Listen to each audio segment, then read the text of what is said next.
Boa noite, gente. Então, após nossa avaliação, a gente continua então nosso conteúdo aí, continuar estudando as reações orgânicas. Vamos ir bem tranquilo, bem devagar. Lembrando que essa semana tem um sábado letivo, vou deixar uma atividade para vocês, tá? Então, a gente, na verdade, essa semana são 6 aulas. Então, vocês vão assistir às videoaulas propostas e fazer as atividades também, certo? Mas eu posto o roteiro lá no mural. Vocês vão acompanhar por lá, ok? Gente, então, até agora, olha só o tanto de reação que a gente já estudou. São vários tipos de reação, vendo assim, dividido em 4 grupos, mas a gente já viu várias reações de adição em alcenos, né? Reações de adição em alcinos, reações de substituição também, a gente já começou a ver algumas. E a partir de agora a gente vai aprofundar bastante nas reações de substituição. Por enquanto a gente focou mais nas reações de adição, envolvendo alcenos e alcinos, e agora realmente então começando as reações de substituição, onde vai ter assim, um pouco mais de detalhe, tá? E a gente vai começar então com as reações dos aletos, estudando essas substituições. Depois que já vimos todas essas reações, a gente vai estudando as outras funções orgânicas também, as outras reações envolvendo funções orgânicas.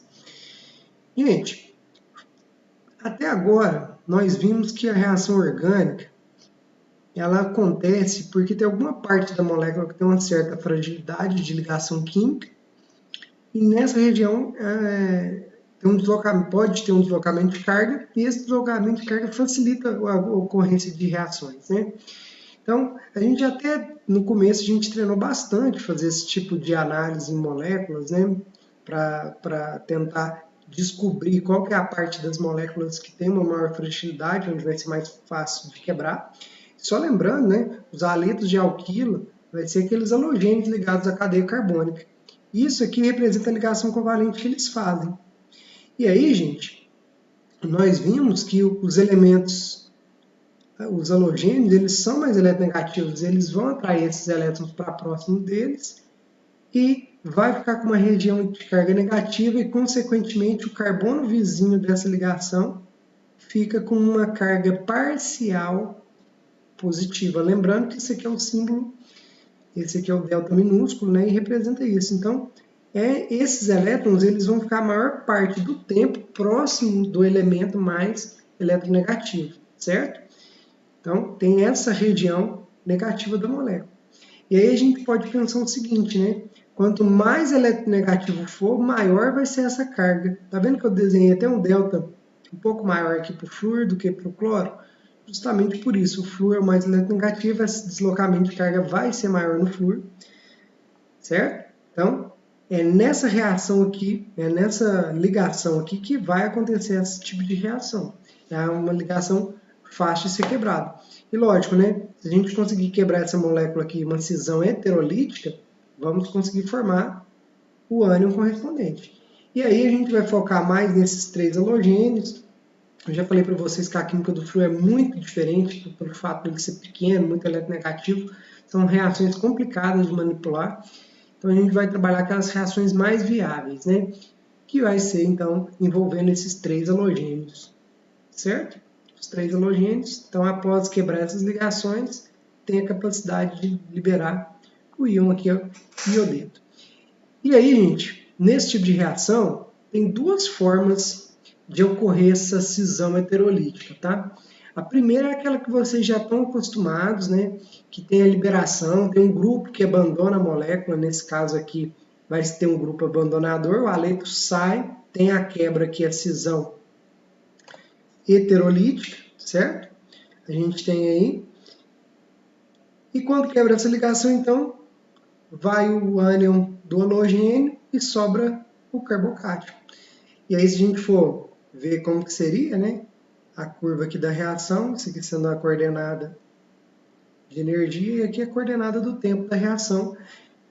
A etapa lenta seria, então, a formação do carbocátion, e depois tem outro elemento aqui no meio, outra substância, que ela tem um excesso de elétrons, e a gente já viu isso, né? O que é esse grupo que tem um excesso de elétrons? Ele é um nucleófilo, porque se ele tem muito elétron, ele tem afinidade pelo núcleo, afinidade por carga positiva.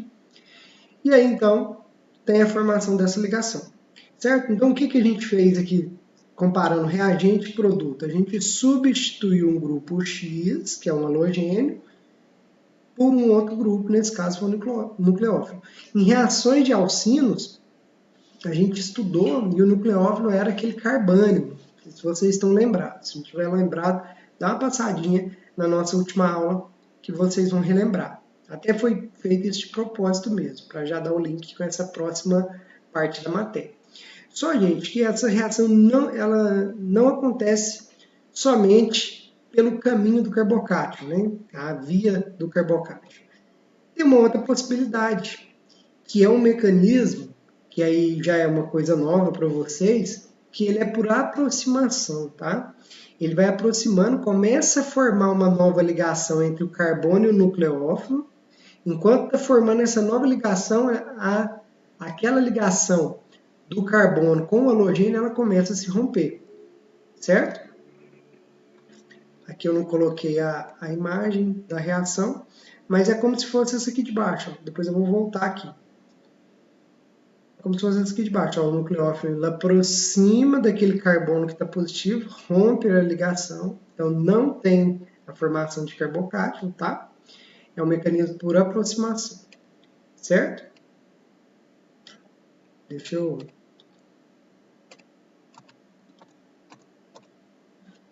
só passar aqui para vocês como que seria isso. Então, a gente teria esse carbono com essa ligação com o halogênio com o grupo X.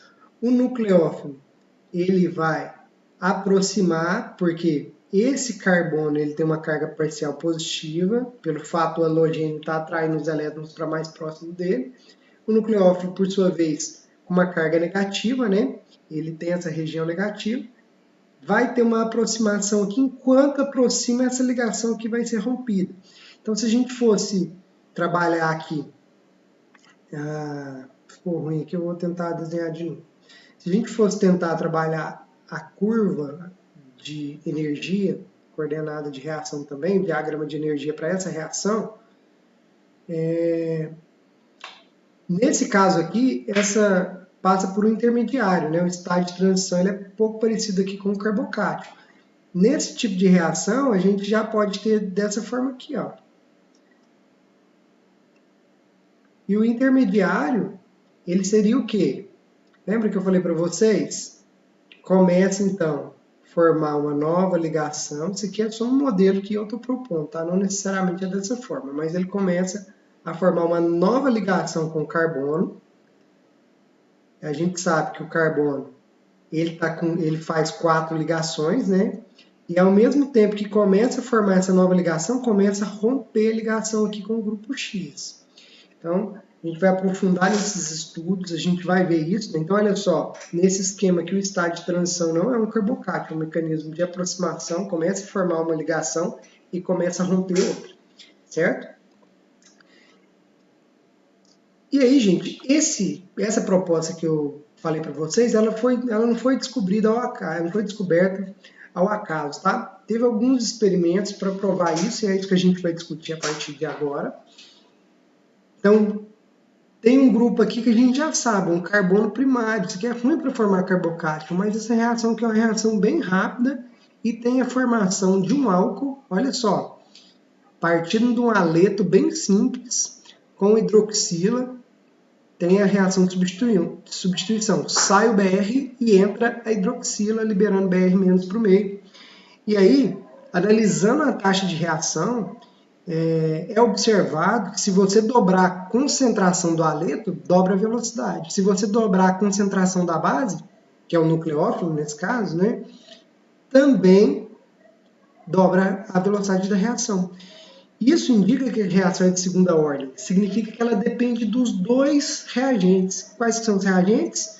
O aleto de alquila e o nucleófilo. Se ela depende dos dois, a gente vai falar que é uma substituição nucleofílica bimolecular, certo? Esse 2 aqui significa bimolecular. Esse N, nucleofílica.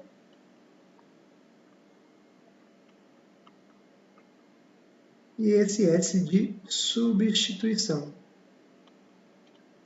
Ou seja, é uma reação de substituição nucleofílica, se é substituição nucleofílica, você está fazendo a troca de um nucleófilo pelo outro, certo? E se é bimolecular, quer dizer que a reação depende dos dois componentes, tanto do aleto quanto do nucleófilo, beleza? Então vamos para a próxima aqui. Olha, então esses são os fatos experimentais, né? A questão da velocidade já sabe que o mecanismo, então, que o estado de transição envolve os dois reagentes. Se a velocidade, se a etapa determinante da velocidade depende da concentração dos dois, então o estado de transição é parecido com os dois reagentes, certo? Isso aí já é uma dica para determinar o mecanismo. A segunda é que toda vez que vai trocando esses hidrogênios do aleto, à medida que você troca um hidrogênio e vai trocando ele por grupos metílicos, então você tira um hidrogênio e põe metil, tira hidrogênio e põe metil, percebe-se que a reação vai se tornando mais lenta. Ou seja, quanto mais metil coloca aqui nesse carbono, mais lenta vai ser a reação. O que indica ainda mais que a reação é por aproximação, né? Porque a gente viu que mais grupos alquil para os carbocátions estabilizam o grupo carbocátio, né? 3. A reação de um aleto quiral, em que o halogênio é ligado a um carbono assimétrico, leva à formação de apenas um estereoisômero. Aí a gente vai ter que lembrar lá de estereoquímica, né? Aqueles isômeros ópticos, né? E se você tem um aleto que tem um carbono quiral, um carbono assimétrico, que tem uma isomeria, por exemplo, S, a partir do momento que tem a reação de aproximação, vai inverter essa isomeria e vai passar a ser o isômero R. Então, se eu tinha o S, eu vou ter o R. Se eu tenho R, a gente vai ter o isômero S. Certo? Então, é dessa forma que a gente consegue propor um mecanismo, uma ideia de mecanismo para esse tipo de reação, uma ideia bem aceita, com muita lógica, que consegue explicar todos os fatos experimentais. É uma reação, então, como a gente já discutiu, é uma reação que depende dos dois, tanto do nucleófilo quanto do aleto, e o estado de transição, então, vai ser parecido com os dois, né? E esse estado de transição proposto aqui é aquela questão que eu falei para vocês, se a reação depende, se a velocidade está dependendo dos dois, o estado de transição é parecido com os dois substratos, com os dois reagentes, certo? Tanto com o nucleófilo quanto com o aleto.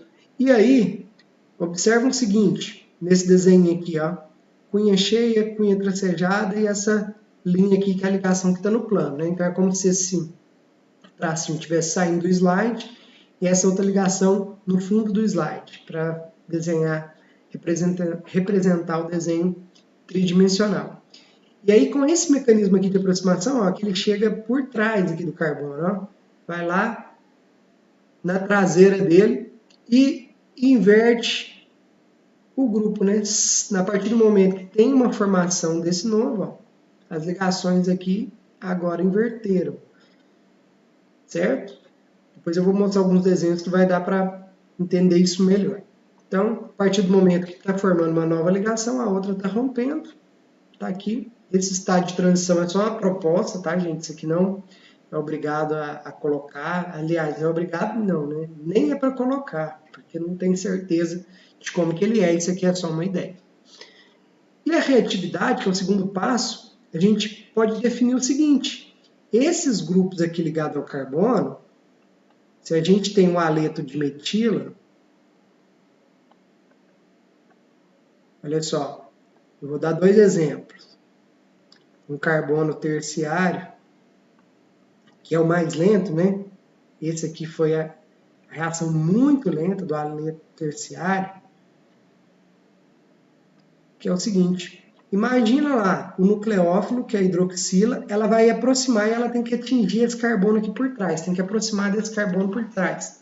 Gente, se ela tem que aproximar pelo carbono por trás e tem grupos pequenininhos ao redor do carbono, defendendo esse carbono, vamos entender assim, que é o hidrogênio. O hidrogênio é o menor átomo, que a gente tem o menor raio da tabela, né? Aliás, é o L, né? Mas o hidrogênio é um dos menores aí. ele, por ser pequenininho, ele não blinda bem esse carbono, não protege bem, e o nucleófilo consegue chegar com mais facilidade.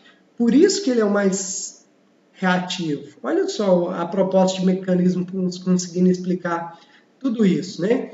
O aleto terciário, a reação nem ocorre. Por que será que não ocorre? Olha só, tenho 3 grupos bombados aqui protegendo carbono, os grupos metílicos, tem grupo ainda mais bombado ainda, grupo anéis aromáticos, né? Cadeias carbônicas maiores, mas o grupo metil já é bem maior do que o hidrogênio. E ele vai blindar bem esse carbono e a aproximação com o nucleófilo vai estar dificultada, certo? Então aqui para essas reações SN2, eu já sei, né? Que inverte aquela lógica do carbocático. O metílico é o mais reativo aqui, certo? Depois o aleto primário e depois o terciário. Beleza? Tá aqui mostrando o diagrama da reação, ó.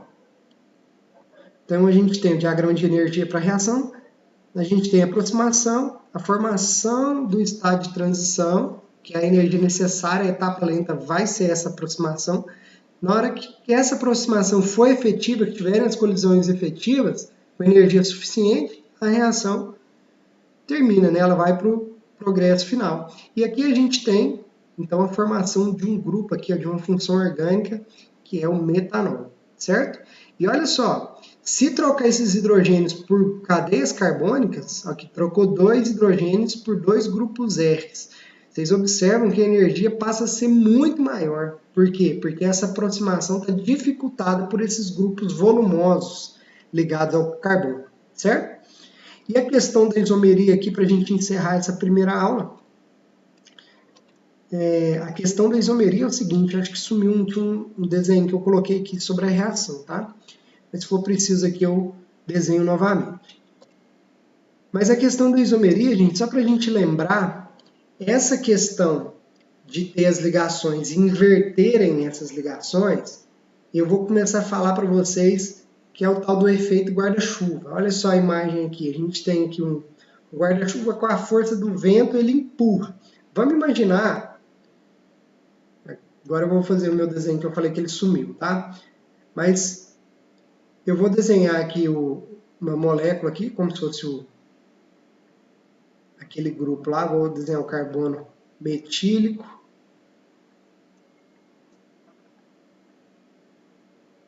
Deixa eu desenhar um outro, só para mostrar que é um carbono quiral, né? Porque para ser carbono quiral, a gente tem que ter os 3 grupos. Aqui, esse aqui é como se estivesse para frente, né? A gente tem que ter os 3 grupos, 4 grupos, desculpa, diferentes. Então, aqui é como se fosse a cunha tracejada, atrás do slide, tá?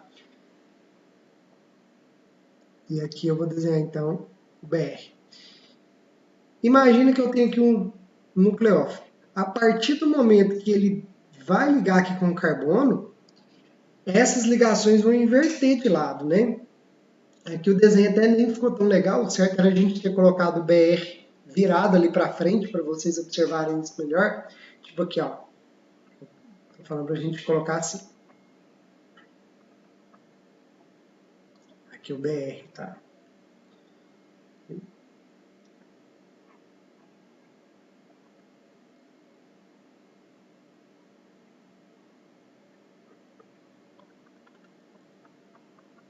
E esse nucleófilo, quando ele atingir aqui, isso aqui é como se fosse o guarda-chuva. Como se estivesse para lá. O efeito guarda-chuva que a gente está falando é isso, ele vai dobrar e vai inverter essas ligações de lado. Então imagine o seguinte, eu não sei que isômero que é esse, tá? Eu vou chutar. Imagine que esse isômero seja o R. Depois, se tiver um tempinho, até recordo isso com vocês. Acho que eu pus um slide para a gente recordar. Esse R aqui, a partir do momento que a gente tem que o reagente R e o nucleófilo entra nessa reação, formando um novo composto, aí eu vou ter a formação do isômero S. Se eu tenho o isômero S, eu vou ter a formação do isômero R, certo? Não vai ser dessa forma. Essa inversão que a gente está falando. E lembrando, né, que quando a gente troca um átomo só de lugar na molécula, eu já consigo fazer essa inversão. Então tá aqui o exemplo da mão esquerda e da mão direita, né? Elas são imagens uma das outras, só que elas não são a mesma coisa. Você não consegue sobrepor as duas mãos. Então uma molécula dessa, você também não consegue sobrepor. Então, a imagem uma da outra são propriedades diferentes, são moléculas diferentes, desculpa, são bem parecidas, mas são diferentes. Então, se for um fármaco que tiver a isomeria R, e se a gente conseguir mudar um grupo de posição, o S vai ser um outro fármaco, ele vai ter outra função, ou até vai ser um veneno, né? Igual alguns casos famosos que já aconteceram, certo? Então tá aqui, ó, eu coloquei a imagem de uma molécula aqui na frente do espelho para mostrar para vocês a imagem das duas, ó, o Z vai ficar mais próximo da imagem, o W vai ficar mais profundo na imagem, e o Y também, e o X. Depois que você tenta sobrepor as duas moléculas, você vai ver que não vai dar certo. É a mesma coisa da questão das mãos, né? Então são moléculas diferentes, certo?